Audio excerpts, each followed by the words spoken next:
Y en el ámbito económico se está definiendo algo muy importante para nuestro país, para seguir avanzando en esto del fortalecimiento de nuestra macroeconomía. Y hablamos de la reforma tributaria. Y para tener algunos datos sobre esto, ya está con nosotros nuestro invitado de la fecha. Él es el viceministro de Economía, Humberto Colmán, a quien damos la bienvenida.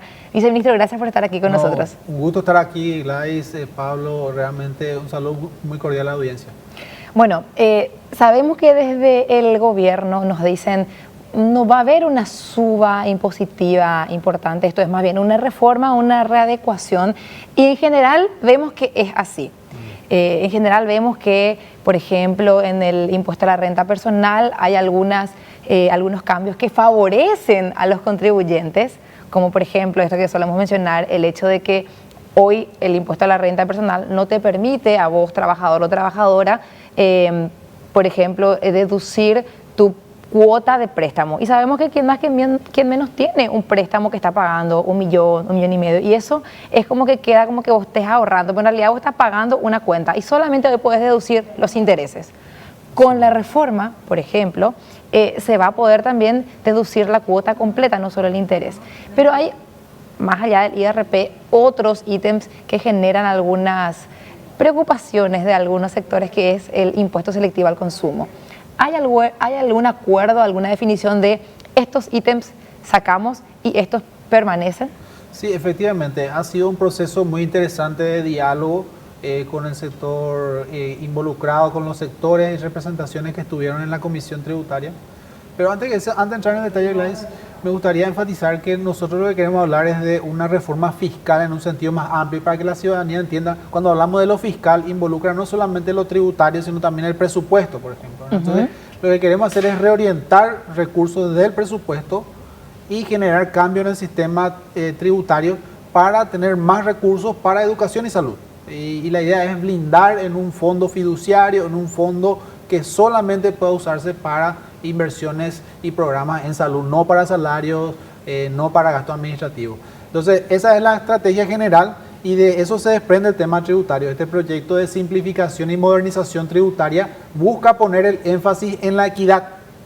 Sabemos todos hoy día que de cada 100 guaraníes que se recauda, sí, 70 más o menos son impuestos indirectos, principalmente el IVA y también los selectivos. Y sabemos todos que ese precisamente no es el mejor sistema desde el punto de vista de la justicia y equidad, porque quien consume todo su ingreso en gastos familiares paga un IVA entero del 10%. O sea, sí, hablando mal y pronto, viceministro, ese que gana poco hoy día, ese que gana sueldo mínimo, un poquitito más o tal vez un poco menos, es el que hoy está contribuyendo mayormente a solventar todo este aparato estatal. Efectivamente, ¿verdad? Y entonces, aquellos que tienen ingresos más altos y no consumen todo su ingreso, obviamente, la incidencia del IVA es muy reducida, o sea, no les pega tanto, no les afecta tanto como a los que menos tienen. Entonces, lo que se busca es tener un sistema tributario más justo, donde aquellos que tienen mayor ganancia, mayor ingreso, puedan contribuir más.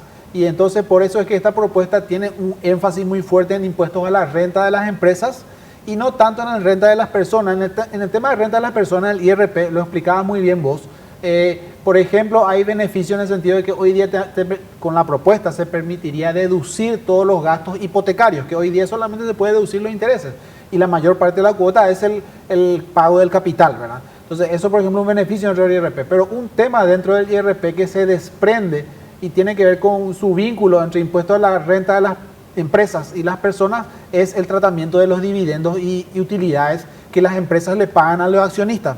Y bueno, cuando ya hablamos de accionistas, dividendos, utilidades, estamos claros que estamos hablando de los segmentos de la población de ingresos más altos del país, ¿verdad? Claro. Entonces, lo que se propone aquí es que cuando la empresa paga un dividendo o una utilidad a su accionista, de una vez ya se cobra un impuesto sin deducción del 8%, ¿verdad? Eso le da, digamos que muchísima justicia al sistema tributario y es el elemento principal probablemente de equidad. Además que dentro del IRP hoy día otra cosa que todavía no se está hablando mucho, Vlad, es que en la propuesta finalmente hay una estructura de tasas marginales progresivas que de acuerdo a tu ganancia vos vas a pagar primero 8% por tu primer tramo de ganancias y ganas hasta 50 millones.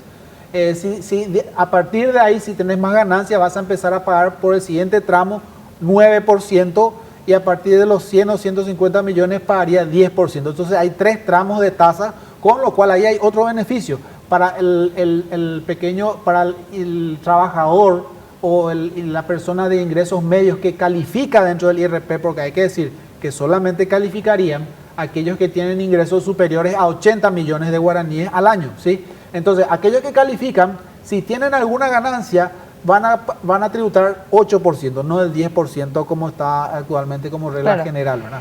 A ver, viceministro, Sí. para poder aclarar un poquitito, para por ahí quienes no están familiarizados con el IRP, en este caso en particular hablamos de 80 millones de guaraníes como ingreso anual, cuando actualmente se habla de un monto de cantidad de sueldos mínimos, ¿verdad? Sí, se vinculaba, digamos. Se vinculaba con el Sí. sueldo mínimo. Pero que haya una cuota fija de 80 millones de guaraníes, ¿qué significa? Que dentro de 10 años, probablemente cuando el sueldo mínimo esté en ese nivel, o 15 años, también esas personas de menores recursos sean alcanzados. No, fíjate que hay dos cláusulas, bueno el punto, ¿verdad? Dos temas importantes ahí. Uno, primero, que la ley establece los ajustes también de los valores por inflación, ¿verdad? Porque pasado algún tiempo, claro, eso ya pierde actualidad, digamos. Ese es un punto importante, entonces con lo cual evitaríamos que gente de ingresos medios bajos entren al impuesto. Hay otro elemento también importante, Gladys, ahí, que hoy día, ¿qué pasa con una persona que, digamos, que vende porque recibió quizás de herencia una propiedad, ¿verdad? Y cuando vende esa propiedad quizás es un ingreso muy grande para él? Automáticamente esa persona queda dentro del impuesto a la renta personal, en estricto rigor jurídico, ¿verdad? Sí. Tiene que quedar el impuesto a la renta personal y termina ocurriendo eso a mucha gente.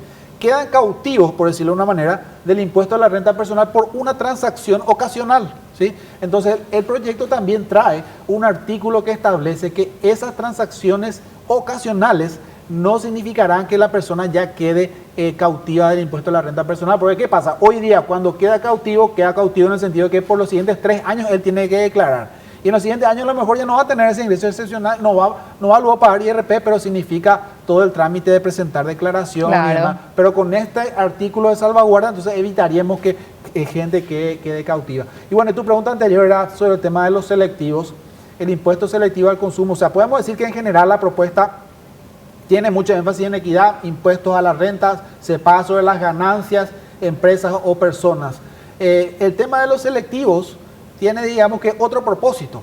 Acá el propósito no es precisamente recaudar, quizás haya algo de recaudación, pero el propósito es desincentivar, desalentar el consumo de ciertos bienes que son dañinos para la salud. Exacto. Especialmente hablamos de tabaco, de bebida alcohólica, bebida azucarada. También se discutió la incorporación de otros productos, ¿verdad? Y se generó bastante conflicto sobre el tema de motos, pero bueno, es la misma gente del Ministerio de Salud la que dice que acá hay un cóctel explosivo entre la bebida alcohólica, lamentablemente la inconsciencia de la gente, las motos, etcétera, y todo eso ha generado un gasto en el sistema de salud pública muy importante, pero también una mano de obra que hoy día podemos decir lisiada, que ha sufrido como consecuencia de esto. También el tema de los vehículos usados por una cuestión ambiental se discutió. El tema de la moto ya quedó descartada la propuesta. O sea, hoy ya tenemos definido que las motos no van a entrar para contribuir en este impuesto selectivo. Sí. Ahora, lo que menciona también el viceministro de que hay que subrayar es muy importante porque hoy estamos, los consumidores en general, los contribuyentes, estamos básicamente solventando con nuestros impuestos el tratamiento de salud que tiene un fumador. ¿Por qué yo le tengo que pagar a un fumador su tratamiento de salud? Es decir, si él quiere hacer con su cuerpo y con su integridad física lo que quiera, que lo haga. Pero ¿por qué yo voy a tener que destinar mis impuestos a eso en vez de destinar eso, por ejemplo, al tratamiento de personas con cáncer? Ejemplo. Entonces, siempre nos dan esta explicación y se entiende perfectamente en cuanto al tabaco, en cuanto también a la bebida alcohólica y en cuanto a la bebida azucarada, porque nosotros no estamos nomás acostumbrados, pero en otros países ya tienen legislaciones que limitan el consumo de azúcar por el impacto que tiene en nuestra salud, por el mismo motivo. Así mismo. Ahora, el punto que yo sí veo ahí en la parte de movilidad, y yo insisto con esto, viceministro, porque me parece como que se castiga a la clase trabajadora, y si estoy equivocada, te pido que me corrijas. Sí. En la moto ya sacaron, eso me parece fantástica decisión, pero los vehículos usados que son importados, ¿por qué no se saca? Y en contrapartida, los que son vehículos usados, que también pueden ser muy antiguos, pero que son de origen local, es decir, que se compraron como cero acá, no van a estar alcanzados. Sí, bueno, a ver, este en primer lugar hay que decir que es un impuesto a la primera transacción, ¿verdad? O sea, así funcionaría este selectivo a los vehículos, ¿sabes? Cuando viene importado por primera vez, ahí se graba. Efectivamente, no se grabarían los autos usados que ya están acá en el territorio doméstico, ¿verdad? Que se importaron alguna vez o se vendieron del sistema, digamos que de los vehículos 0 kilómetros que hay hoy día, ¿verdad? Es cierto, eso no estaría afectado. A ver, ahí hay varios temas, ¿verdad?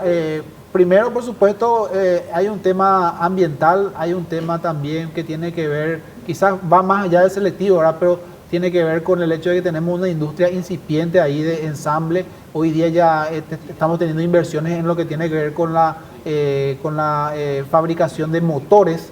Y tenemos todo lo que es la política automotriz del Mercosur, que cada vez nos está apretando más en el sentido de que tenemos que ir resolviendo esta cuestión de los vehículos usados, ¿verdad? Entonces, nosotros creemos que en ese sentido esta propuesta es razonable, pero bueno, eso se va a discutir seguramente, Gladys, en el ámbito del Congreso, ¿verdad? Volviendo al punto inicial, viceministro, que mencionabas, de que estos fondos adicionales que ingresen a partir de la reforma tributaria van a ser blindados, esa es la promesa que nos hace el gobierno, de tal modo a poder utilizar en inversión de salud y en inversión de educación que tanta falta nos hace. Ahora hago esta pregunta, voy a tratar de graficar de forma muy sencilla. Bueno, nos dicen, vamos a blindar estos recursos adicionales. ¿Qué significa?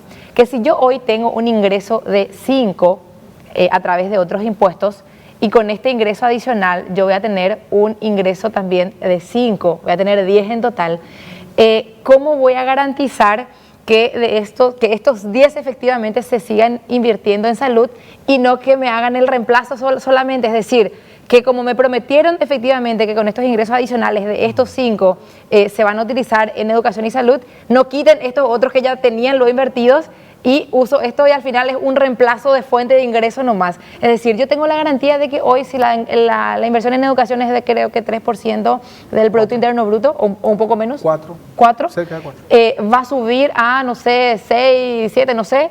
¿Hay una forma de responder a esto?